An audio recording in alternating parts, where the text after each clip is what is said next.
আমার ছোট দাদুর জন্মদিন ১লা জানুয়ারি। তাই বছরের ১ম দিনটা আমরা সবাই একসাথেই কাটানোর চেষ্টা করি।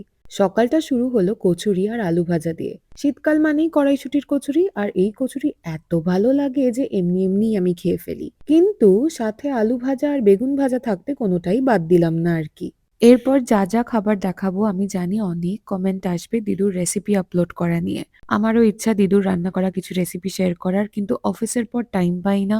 আর যেকোনো অনুষ্ঠান থাকলে এত হুলস্থুল পড়ে যায় যে সেই তাড়াহুড়োতে শুটও করা যায় না। চেষ্টা করছি এই মাসেই দিদুর রেসিপি ভিডিও একটা শুট করার। এবার চলো দেখাই দুপুরের মেনু। একেবারে এলাহি আয়োজন হয়েছিল ছোট দাদুর জন্য।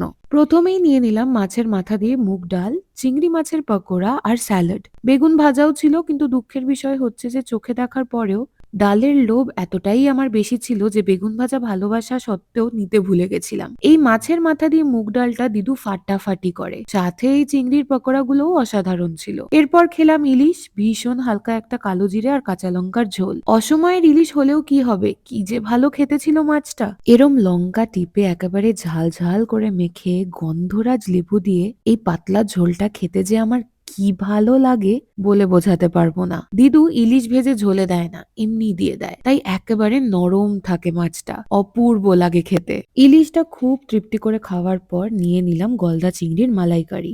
আজ অব্দি বুঝলাম না দিদু এটা এমন কি দেয় যে এত ভালো খেতে হয়। দিদুর রেসিপিও আমি ফলো করে দেখেছি, এই স্বাদ আমি আনতে পারিনি। ওই বলেছিলাম না, সিক্রেট ইনগ্রিডিয়েন্টটা হয়তো বুক ভরা ভালোবাসা, তাই জন্যে এত ভালো খেতে হয়। শেষ পাতে ছিল চাটনি। আচ্ছা, তোমরা কি কোনোদিন চাটনিতে গন্ধরাজ লেবু টিপে খেয়েছো? না খেয়ে থাকলে নিশ্চয়ই খেও, খুব ভালো লাগে। জন্মদিন মানে পায়েস তো থাকবেই মেনুতে, তাই ছিল গুড়ের পায়েস। সন্ধেবেলা ছোট দাদু কাটলো কেক। মিসেস ম্যাকপাই থেকে অর্ডার করা হয়েছিল পাইনঅ্যাপল কেক, হালকা মিষ্টি দেওয়া এই কেকটা বেশ খেতে ছিল।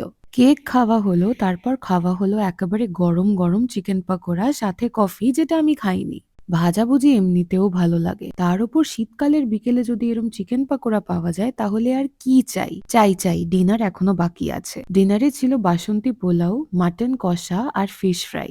ভেটকির ফ্রাই তো চিরকালের প্রিয় আমার। ভেবেছিলাম দুটো খাবো, কিন্তু পেট আর এই চাপ নিতে পারতো না, তাই একটাতেই থেমে গেলাম। বাসন্তী পোলাওয়ের জায়গায় ভাতেরও অপশন ছিল, কিন্তু পোলাও থাকতে ভাত খাবো আমি, সেটা তো হয় না।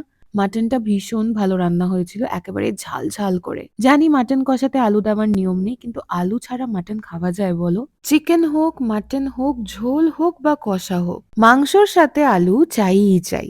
বছরের প্রথমটা খুবই ভালো কাটলো। সারাদিনে যা খাওয়ান খেলাম, মোটামুটি পরের বছর অব্দি না খেয়ে থাকলেও হয়ে যাবে আর কি। বছরের প্রথম দিনটা তোমাদের কেমন কাটলো নিশ্চয়ই জানিও।